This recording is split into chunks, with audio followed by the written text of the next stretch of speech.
Nyoka Mpembel. He's the commander of the kids based out of Wala Yamasa.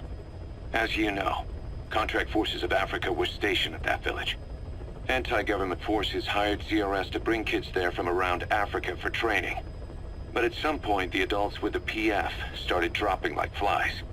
This was right after we arrived in Africa. We don't know the cause. The kids ended up on their own. Must have been like fish out of water. Nothing to eat, no way to get back home. All the adults taught them was how to use a gun. Sure, they could shoot targets, but hunt for food? Not likely. They wouldn't have lasted long. Then the white Mamba showed up. He was faster and stronger than them, a better soldier, and he knew how to lead. I guess somebody wished upon a star, because their savior turned up like stardust straight out of the blue.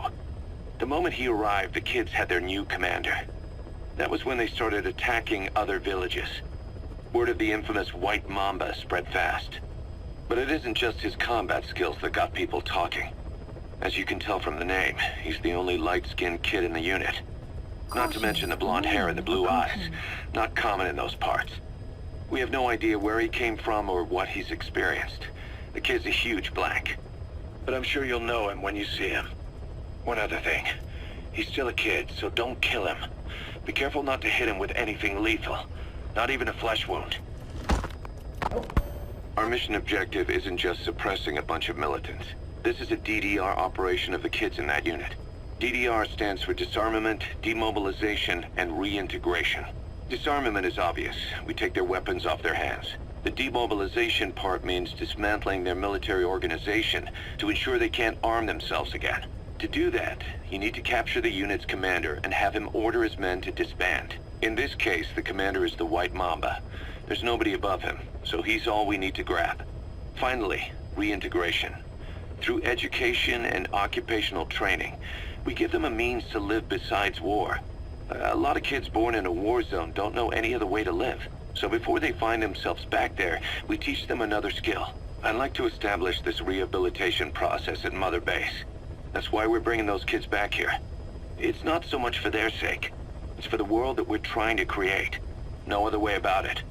Those kids are amateurs. Bad for business to have them running around where we're trying to work. Bring them all back if possible. Or as many as you can. We placed the White Mamba and the rest of his unit in the staff living quarters. How's that going? It's a disaster, but what else can we do? We've taken away his weapons and banned him from using his nom de guerre. Apparently his real name is Eli. He must feel like we stripped him of his whole identity. We'll let things simmer down. I put a guard on him for now. Still the question is, who is he? Where did he come from? And how has he survived? He's still not talking. No, he won't say a word about himself. But you know, it looks like he speaks English. One of the deck crew called out to him in English, and he said something back. He just lost it all of a sudden, started mouthing off at the guy, in perfect English. He wasn't stringing together words he picked up somewhere. So English is his mother tongue? He could be from the east, or the south, or maybe even further north or south. English is well established in countries all across the continent. It's rooted in Africa like a weed, or maybe parasite is the better word. So just speaking English doesn't help us figure out where he comes from. Could even be from off-continent. Right. In any case, we'll keep an eye on him. If we learn anything else, I'll be sure to let you know. Boss, we've got the results of Eli's genetic tests. We can finally put this worry behind us. We used the PCR technique and conducted DNA fingerprinting of the copied DNA sequences. Neither is mainstream science yet, but the concepts and procedures are sound.